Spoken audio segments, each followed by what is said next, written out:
The Ideas of Socrates. In Xenophon's dialogue, the Memorabilia, Hippias, upon overhearing Socrates converse with a group of people in the streets of Athens, commented, "Socrates, you are still repeating the same things I heard you say so long ago." Not in the least bit fazed by Hippias's attempt to belittle him, Socrates responded, "Yes, and what is more wonderful, I am not only still saying the same things, but am saying them on the same subjects." In this lecture, we are going to examine a few of the main ideas Socrates repeated over and over in his conversations with his fellow Athenians.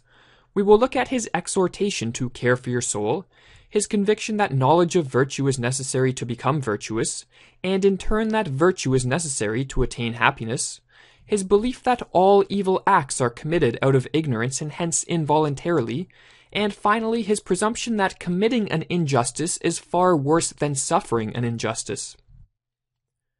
Socrates believed that philosophy had a very important role to play in the lives of individuals, and in Plato's dialogue, the Gorgias, he explained why he held such a belief.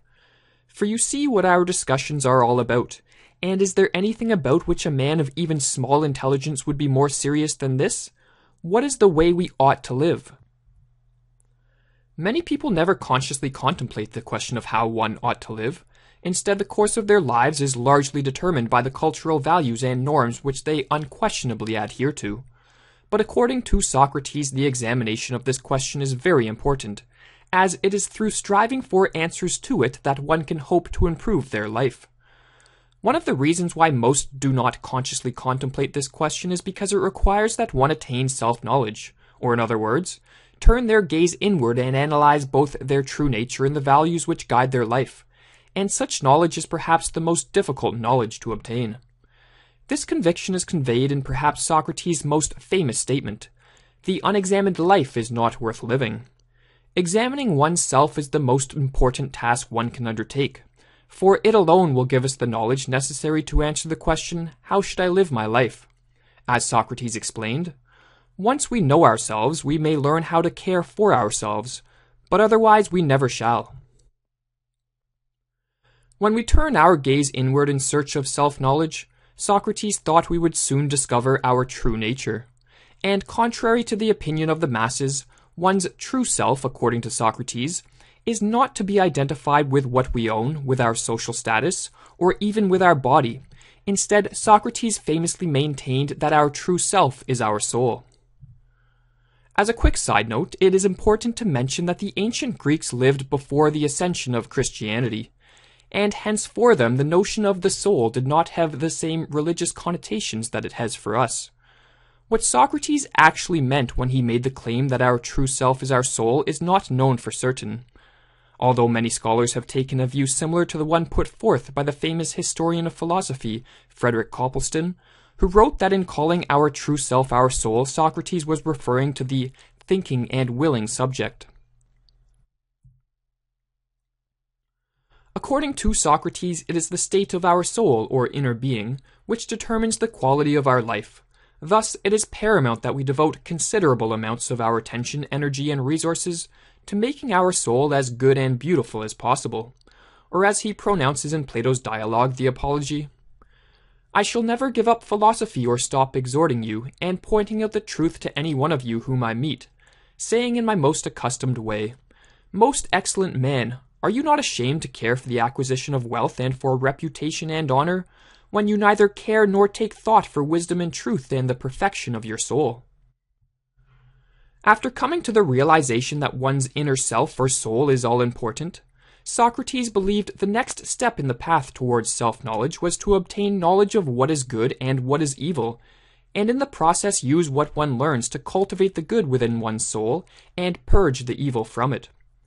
Most people dogmatically assume they know what is truly good and what is truly evil. They regard things such as wealth, status, pleasure, and social acceptance as the greatest of all goods in life, and think that poverty, death, pain, and social rejection are the greatest of all evils. However, Socrates disagreed with these answers, and also believed this view to be extremely harmful. All human beings naturally strive after happiness, thought Socrates, for happiness is the final end in life, and everything we do because we think it will make us happy. We therefore label what we think will bring us happiness as good, and those things we think will bring us suffering and pain as evil. So it follows that if we have a mistaken conception of what is good, then we will spend our lives frantically chasing after things that will not bring us happiness, even if we attain them. However, according to Socrates, if one devoted themselves to self-knowledge and philosophical inquiry, they would soon be led to a more appropriate view of the good. There is one supreme good, he claimed, and possession of this good alone will secure our happiness. This supreme good, thought Socrates, is virtue. Virtue is defined as moral excellence, and an individual is considered virtuous if their character is made up of the moral qualities that are accepted as virtues. In ancient Greece, commonly accepted virtues included courage, temperance, prudence, and justice. Socrates held virtue to be the greatest good in life because it alone was capable of securing one's happiness. Even death is a trivial matter for the truly virtuous individual, who realizes that the most important thing in life is the state of his soul and the actions which spring from it. Man, you don't speak well if you believe that a man worth anything at all would give countervailing weight to the danger of life or death, or give consideration to anything but this when he acts, whether his action is just or unjust, the action of a good or of an evil man. In order to become virtuous, Socrates maintained that we must arrive at knowledge of what virtue really is. Knowledge of the nature of virtue, in other words, is the necessary and sufficient condition for one to become virtuous. This explains why Socrates went about conversing with his fellow Athenians, always in search of the definition or essence of a specific virtue. He thought that when one arrived at the correct definition of virtue, one would come to realize that virtue is the only thing which is intrinsically good. And since human beings naturally desire the good, as it alone secures happiness, with this knowledge one would have no choice but to become virtuous. To summarize this idea, it is useful to express it in a simple formula: knowledge equals virtue equals happiness. When we arrive at knowledge of virtue, we will become virtuous, i.e., we will make our souls good and beautiful, and when we perfect our souls, we will attain true happiness.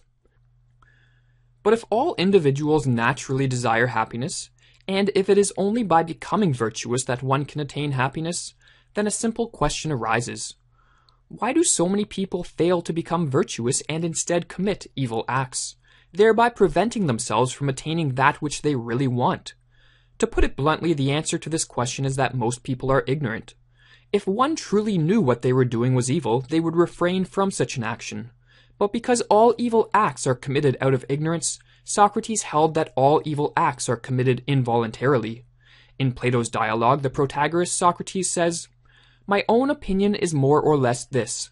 No wise man believes that anyone sins willingly, or willingly perpetuates any base or evil act. They know very well that every base or evil action is committed involuntarily." An individual who commits an evil act is one who is ignorant of the fact that virtue alone is the one true good. Such an individual instead falsely assumes that wealth, power, and pleasure are the greatest goods in life, and therefore, if necessary, will use evil means to attain these goods. In other words, they are ignorant of the fact that by committing such evil acts, they are tarnishing their soul, and thus condemning themselves to a perpetual unhappiness. As A.E. Taylor explains, evil doing always rests upon a false estimate of goods. A man does the evil deed because he falsely expects to gain good by it, to get wealth or power or enjoyment, and does not reckon with the fact that the guilt of soul contracted immeasurably outweighs the supposed gains. This self-inflicted harm to one's soul caused by not acting virtuously is the greatest evil which could befall an individual. In fact, Socrates went so far as to put forth the astonishing claim that it is better to suffer an injustice than to commit an injustice. So I spoke the truth when I said that neither I nor you nor any other man would rather do injustice than suffer it, for it is worse, Socrates said. When we commit an injustice, we are harming our own soul, which is our true self. Yet on the other hand, when we suffer an injustice, it is not our soul which is harmed, but instead what is harmed is merely something we possess, be it our wealth, reputation, or even our body. Since the state of our soul is of the utmost importance in the attainment of happiness, we should ensure that we take care of our soul even at the expense of our possessions and body. And if the choice confronts us, we should choose to suffer harm rather than inflict it. This is quite a proposition, and to conclude this lecture, we will quote a passage by George Vlastos, who presents an extreme condition which illuminates just how staggering this idea of Socrates really is. Imagine someone living under a brutal dictatorship, accused of a political crime, who saves himself by incriminating falsely a friend, whereupon the latter is apprehended and tortured, coming out of the ordeal a broken man to die soon after, while the accuser, well rewarded by the regime, lives on to a healthy and prosperous old age. Socrates is claiming that the perpetrator of this outrage has damaged his own happiness more than his victims. Has any stronger claim been ever made by a moral philosopher? I know of none.